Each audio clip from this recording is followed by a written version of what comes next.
Don actually trained as a drummer in his youth and began working professionally in music while still at high school. Membership of pop groups included the Avengers, Axiom and the Mixtures, taking him to Europe in the late 1960s, where he worked until 1974. So we're a bit lucky to have you, aren't we really, Don? His work in the Bachelor of Popular Music program led to an interest in research, completing a Doctor of Education in 2007.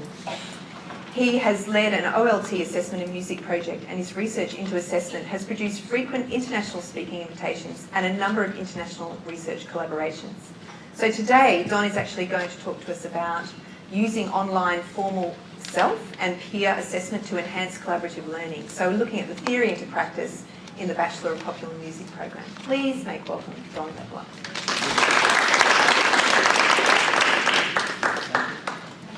Thanks very much.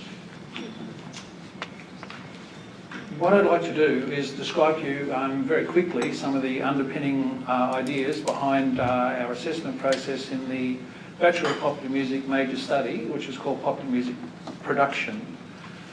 I should acknowledge Ross Williams is present in the room.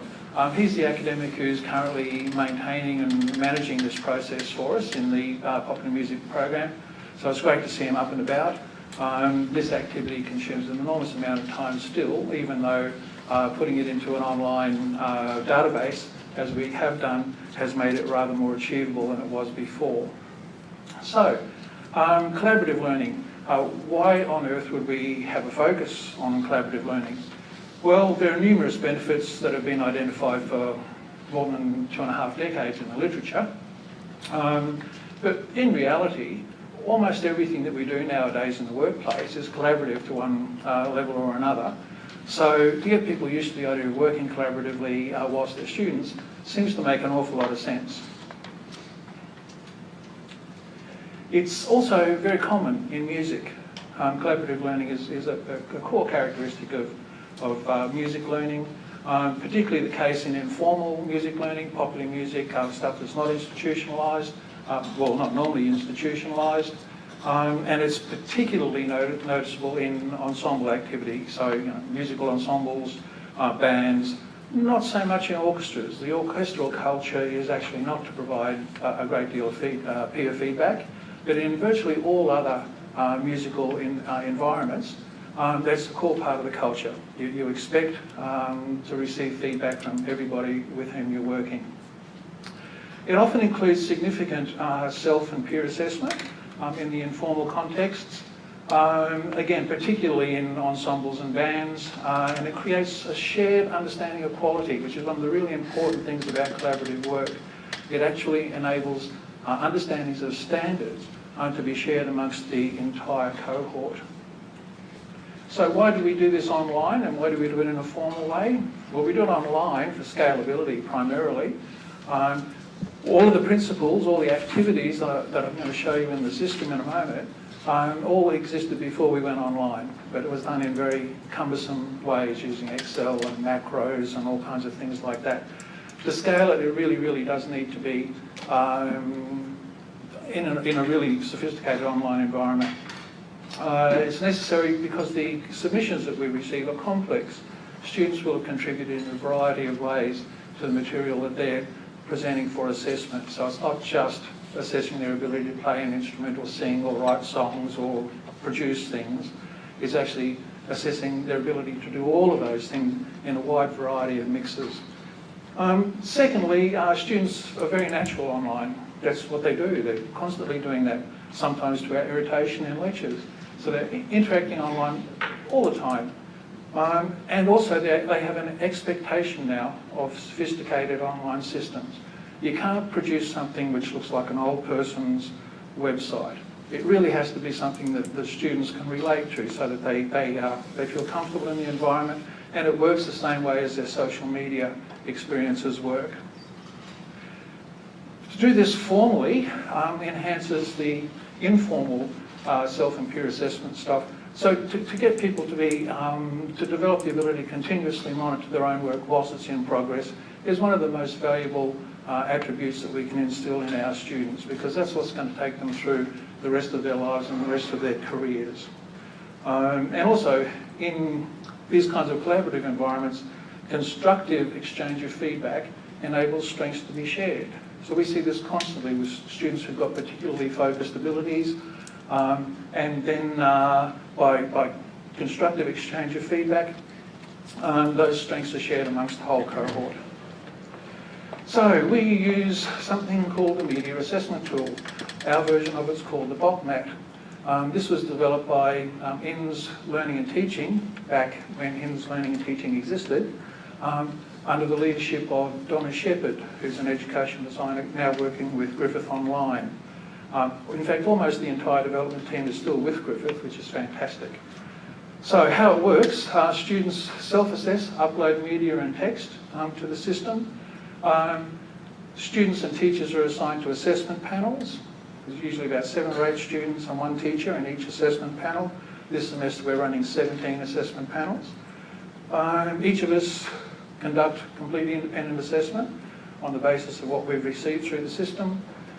We then meet for a half a day. Each panel meets for a half a day, all morning or all afternoon. And we talk about what we've heard. We listen to it collectively, we discuss it, and then we go off and refine our assessments of our individual assessments of what's happened, what we've been sent to assess, and upload our final thoughts, our final marks. So here it is. So I'll show you what the students see. They get a little bit of an explanation. The My Folio tab. So this is where students upload their media, upload their written work. Ultimately, when everything's in after the due date, students are assigned to a panel, and all of the material that they have to assess will come up under the tab that I've got the cursor on now. But they can also see every single thing that's been submitted. So part of the strength of this process is that all students can see everything that everybody else has done. This is a totally public amongst our community application. So this does wonders for ensuring that people stay honest about what it is that they present to us, and the descriptions of how it was done are very public amongst the cohort. So we have virtually no instances, we've never had any instances of people misrepresenting their work in this process. Here we've got a lot of admin kind of stuff, where we can create pools, which is the groups of students, and create panels and all that kind of stuff. We can enrol individual staff members into this. We can enrol students either entire enrolment of a course all at once, or just by popping in the course code, or we can pop in individual students if we really need to, and do all sorts of other stuff with them as well. This is the tab which leads me to the stuff I'm personally assessing this semester. So, in no particular order, as soon as you click on a track, you can play the music. I don't know how much you can hear here. Okay, I'll just click through here. So, there you go. You can see that it actually does work. In addition to that, when a track is active, I'll just try and move this up. When a track is active, you get all of the written material that the student has submitted. So this student's a little bit on the brief side. This musical and production intention is supposed to be like a paragraph, 100 words. Now this is live, so this is kind of, don't retain too much of this. Certainly don't quote it anywhere. So what they do is they tell us what it is that they're intending to do. In a sense, they're defining their own micro criteria. So, gosh, I don't know how you actually assess a drunken acoustic heavy folk band. Well, actually, I do know how you assess it because I've just done that. It also invites the students to tell us who else was involved and what else they did. And this is a solo submission, so this student's responsible for 100% of this, but he arranged it, did audio engineering, audio production, played bass guitar, played acoustic guitar, mastered it, mixed it, played percussion, sampled, edited, wrote the songs, sang it, both the lead and the backing vocals. So there's a lot of stuff he's done there. He's actually done it at a rather good standard. This is a first year student, by the way. The students then write a little bit about how they think it worked out, and significantly they assess themselves according to 4 criteria which apply for each track. The criteria are how well does the track meet the stated musical and production intentions, that micro criteria box that they've already filled in. How good is the track overall? How good is the student's contribution to the track? And how significant is the student's contribution to the track? This enables us to compare apples with oranges effectively. There's also a whole of folio marking 2 criteria for that. And every time we ask people to do stuff, we get the opportunity, to remind ourselves of what marks should equate with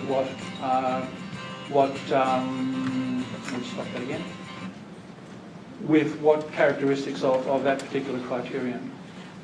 So, once all that's happened, eventually we get to do some macro assessment stuff, or Ross leads this process, I lurk, and we call that lurking consensus moderation, you know. But essentially what I do is I look at stuff here, there and everywhere. Ross might alert me to stuff that he's not completely comfortable with perhaps, but it gives us a fantastic opportunity to ensure that the standards that are being applied across the entire course are consistent. Furthermore, at the end of the semester, the system itself now creates a playlist of the 100 top marked tracks in terms of how good the track is overall. So we have this competitive process where students kind of compete with each other to get into the Hot 100 each semester. And the really big kudos is if you get into the rolling Hot 100, that is the Hot 100 which is formed by the best tracks over the past, since 2005, I think is the biggest rolling one we've got. So this certainly instills in students a really clear understanding of the standards that are applied. So they're essentially never questioned. Since we did this, there have been virtually no instances of students being confused about what we're trying to do, the standards that should be applied, and what we expect of them in the process. So, I'm very happy to answer any questions relating to the bot map whilst it's still up, so that I can actually show you if it's got a facility in there. Well, the core design, the underlying code, now will accept a wide variety of media types. We're not using that at the moment because we actually have to recode this. The problem is it was written in Flex and it uses Flash. You know, both Flex and Flash are going bye-byes. So at some stage, hopefully fairly soon, Professor Shoemaker, but I mean, I know Di's team at Griffith Online, they're the team essentially that developed this for us, and I can't speak too highly of them. What they did was truly stunning. And I think this represents the other side of the coin. I think with e-assessment stuff, there's a lot of generic stuff that we obviously should adopt. But every now and then you need something bespoke. And this kind of application could work not only very broadly in music, but also through the creative performing arts and in numerous other contexts. So when we translate this into HTML5, the coders can do this with versatility in mind, and it can spawn a number of offshoots very, very economically, I would suggest. But look, more importantly, I think if we have just one or two of these sort of flagship type things in our menu of activities, it says that Griffith takes this stuff seriously. And it's not that expensive to get that kind of kudos. This was identified by the reviewers of our OLT project as being outstanding, something we should try and make available to the sector. And every time I ever show musical colleagues this, they all ask the same thing, how can I get it? So this will be incredibly useful, much more broadly than just our own type context.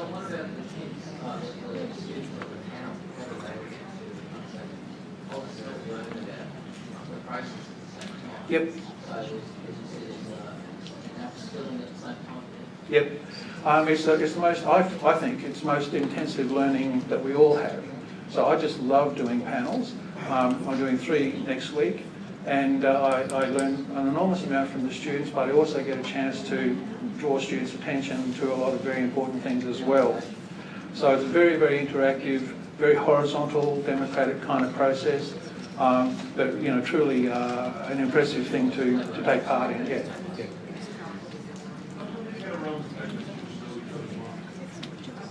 Well, they only know each other's individual mark, by which I mean that students, they know what mark they've given. No. That particular mark is the C2 mark and the C2 adjusted mark. That's just the mark for that individual criterion. So students are presented with an averaged mark across all members of the panel. We all mark individually, but then the system averages that. We as teachers can see who gave what mark, but students can't.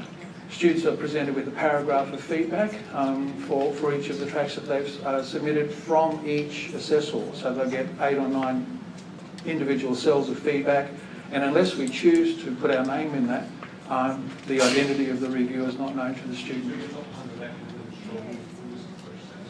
Yes, it's the sequence, yes, but not the mark. Everyone, I might have to just stop the conversation there, and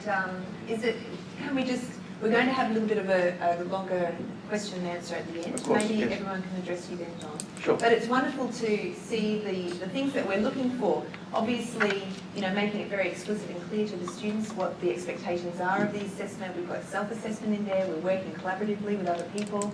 It's just wonderful. So thank you so much. Can you please